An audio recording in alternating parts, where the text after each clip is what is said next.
Section 4. You will hear a lecture on environmental science. First, you have some time to look at questions 31 to 40.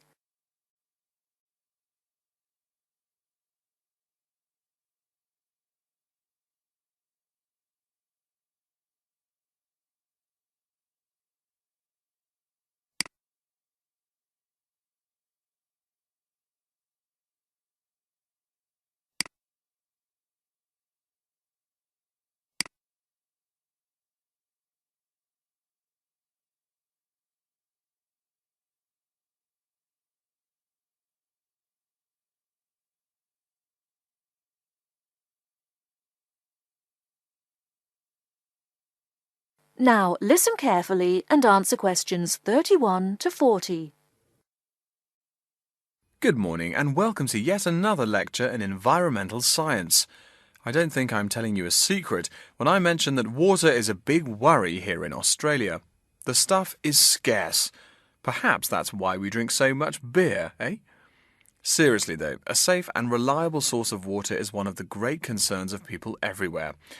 Moreover, as the world population grows, the pressure on existing water supplies grows greater and greater. Think about it. Our economic system demands that there be more and more consumers. The growing number of people has been tied to climate change, including droughts. So more people means less water. But our economic system demands a high birth rate. Forget about oil. Soon enough you will see wars for water. Mark my words. But today I'm going to confine my remarks to Australia. As noted already, here down under the water supply is extremely scarce. The only drier continent is Antarctica, and remember, no one really lives there anyway. Moreover, in recent years, the wind patterns have changed. Rain that used to fall on the country now falls out to sea hundreds of miles to the south. Now, when I speak of people needing water, most of you probably think of drinking.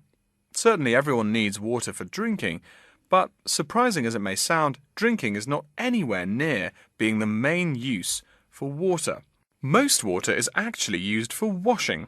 When you take a shower, you probably use well over 100 litres of water. Every time you flush your toilet, that's about 8 litres, but most people drink no more than 2 litres or so per day. So, where to get water? It could be obtained from rainwater, but often rainfall consists of other harmful pollutants that evaporated with the water. In fact, acid rain, an intense example of this, causes harmful effects on the wildlife of the habitat on which it falls. Water from underground could also be used, though it is more difficult to contain and often must go through an extensive cleansing process. The purest water is found in rivers, creeks, lakes and dams. And, sad to say, Australia has precious few of these. Really, how many of your hometowns have rivers? Year-round rivers, I mean. The soil tends to be sandy, so water soaks into the ground. Many places are rocky too, so 87% of the rainfall is lost to evaporation. That's almost twice the evaporation rate in my native Canada. Speaking of rain, we already heard how rainfall is diminishing here in Oceania. The quantity itself isn't the only problem either. Going back to the problems with obtaining rainwater, a further problem is that rain is a useful source of water only if air pollution is fairly mild. Again, you're in a situation where you can't win. You need water where most people live. People tend to build cities where rainfall is adequate, but then modern cities tend to feature polluted air, which renders the rain far less easily usable. Okay, let's take a look at the table here. You'll see it showing the relative pollution of rainfall in the world's cities. The more people, the dirtier the rain. This is becoming a huge concern for people in the West, who want their water to be pure and safe.